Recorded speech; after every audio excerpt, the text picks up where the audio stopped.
Labaran Hausa daga ƙasar Jamhuriyar Nijar.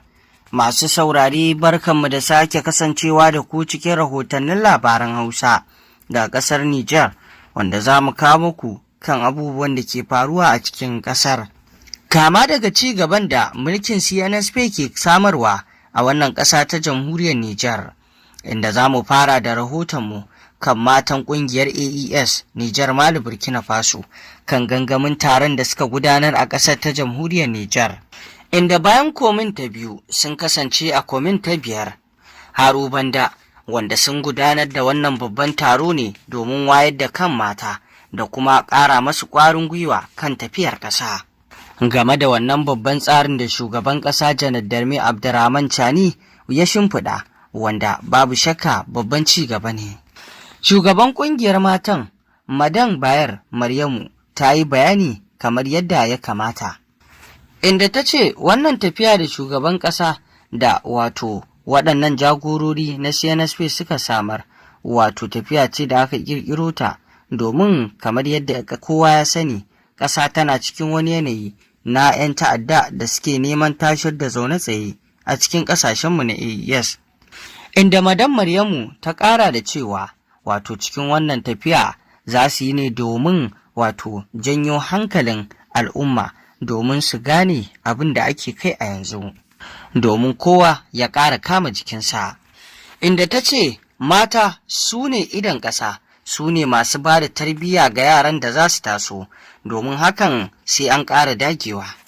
Inda ta ce waɗannan 'yan ta'adda da suke yunƙurin tashar da zaune tsaye a ƙasarmu ba su da uwa, ba su da uba, ba su da kowa, kawai sun zo cikin ƙasa sun zaukuwa, inda suke neman su tada zaune tsaye, wanda kuma hakan ba za ta saɓu a zira ido a bar hakan ta ci gaba da faruwa ba. Inda ta ce haka kurin wasu daga cikin al'ummarmu sai ka ga sun bi waɗannan 'yan ta'adda saboda kwaɗayin abin da za su samu. Wannan ba daidai ba ne, wajibi ne mu wayar da kan 'yan ƙasa domin su gane wannan hanya ba hanya ba ce ta gari. Inda ta yi kira ga matan da suke wajen cewa su yi hattara su kula da 'ya'yansu. Idan ka ga ɗanka ko kika ga 'yarki ta zo da abin da baki gamsu da shi ba, ko kuɗaɗe da baki gamsu da su ba, wani abu dai da ya kamata ki bincika, to fa ku binciki 'ya'yanku domin ku san halin da suke ciki. Irin hakan ce take sanya ɗa ya shiga ko 'ya ta shiga irin wannan ƙungiya da bata dace ba ta ta'addanci ko ta zaune tsaye. Iyaye ba su sani ba saboda iyaye ba sa bincika.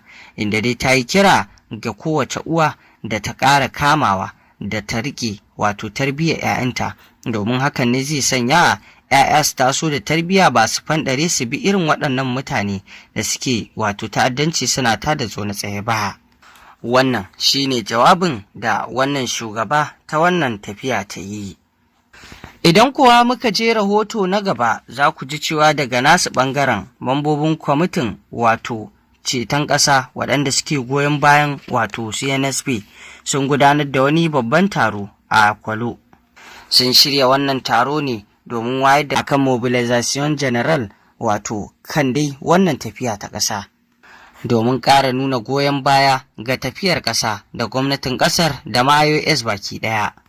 Inda a wannan taro da suka gudanar sun ja hankalin al'ummar ƙasar Nijar cewa wannan ƙasa ƙasar mu ce, duk wanda yake da kishi zai kama, ba wani ne zai zo ya kama mana ba, mu da muke 'yan ƙasar mu za mu kama domin ceton ƙasar mu, kuma duk wani al'amari na ci gaban ƙasa mu za mu kawo shi, ba wani ne zai zo ya kawo mana shi ba. Sun gudanar da wannan taro dai yayin da suka ƙara nuna goyon bayan su ga kwamitin nan na CNSP na ci gaban ƙasa da kuma tafiyar ƙasa da gwamnatin ƙasar baki ɗaya, haka zalika da ma AES baki ɗaya, inda suka yi kira ga al'ummar ƙasar Nijar kowa ya kama, domin kamawar tana da matuƙar mahimmanci, kowa ya sani cewa shi ɗan ƙasa ne wanda sai da taimakonsa ƙasa za ta ci gaba, ba wai wani can daga wata ƙasar ne zai zo ya kawo tallafin ci gaban ƙasar ku ba, ku ne dai za ku kama, kamar yadda suka yi batu. Inda su ma sun yi magana akan kashe-kashe da tashin hankali da ake yi wanda wasu 'yan ta'addan ke aikatawa, haka zalika da batun turawa na Faransa da suke kwashe arzikin ƙasa, wanda duka sun yi magana kan cewar ya kamata tahiyan nan dai a ƙara kamawa domin ba a ga ta zama ba har sai 'yancin ƙasa ya tabbata. Idan kuwa muka je rahotonmu na gaba, za ku ji cewa daga ƙasa mai tsarki, ƙasar Saudi Arabia, yayin da mahajjatan ƙasar jamhuriyar Nijar gabaki ɗayansu suka gama sauka a ƙasar. Tawagan nan wato ta wakilci na gwamnatin CNSP da suka wato sauka a ƙasar ta mai tsarki wanda za su kula da mahajjata, inda wato tawagar ta kai ziyara gurin da aka sauki waɗannan mahajjata domin ganin lafiyarsu da kuma yanayin da suke ciki da ma inda aka ajiye su suna cikin yanayi mai kyau ko kuma a'a. Inda wannan tawaga ƙarƙashin wato jagorancin wato shugaban wannan tafiya, inda babu shakka sun je sun kuma duba lafiyar mahajjatan ƙasar Nijar da suka sauka. Duk wani mai wata magana ko ƙorafi ko wani abu ko rashin lafiya duka sun duba domin gani, kuma sun yi farin ciki da yadda wato suka iske mahajjatan. Haka zalika su kansu mahajjatan ƙasar Nijar ɗin sun yi farin ciki bisa wannan ziyara da wato wannan tawaga ta wato wakilcin ƙasar Nijar da ta zo, wanda sun yi farin ciki da irin tarfa da kuma saukar da aka masu. Haka zalika wato dai an ja hankalin mahajjatan da su kiyaye duk wata doka ta ƙasa mai tsarkin, da abin da wato yake na doka mutum kar ya yi shi ya karya. Kowa ya bi doka yanda ya kamata, da abin da aka ce doka ce to mutum ya kiyaye da ita. Kowa ya yi wato hajjinsa yadda ya kamata ba tare da wato kawo matsala ba. Kuma wajen yi wa ƙasa addu'a shi ma dai an buƙaci mahajjata su yi wa ƙasa addu'a domin ƙasa ta samu ƙarin wato yalwar arziki da kuma zaman lafiya. A ƙarshe dai mahajjatan sun nuna farin cikinsu sosai da irin yadda ake kula da su da kuma guraren da aka sauke su. Idan kuwa muka dawo gida ƙasar Nijar ɗin dai, daga jihar Agadez za ku ji cewa an ƙaddamar da wato kwamɓalan nan wadda za a fara gabatarwa ta wasan a filin wasan ƙwallon ƙafan nan na garin Agadez. Wannan kwamɓala ta wasan motsa jiki ta Petang, wanda wato duka 'yan wasa sun hallara yayin da aka ƙaddamar da fara wannan wato gasa.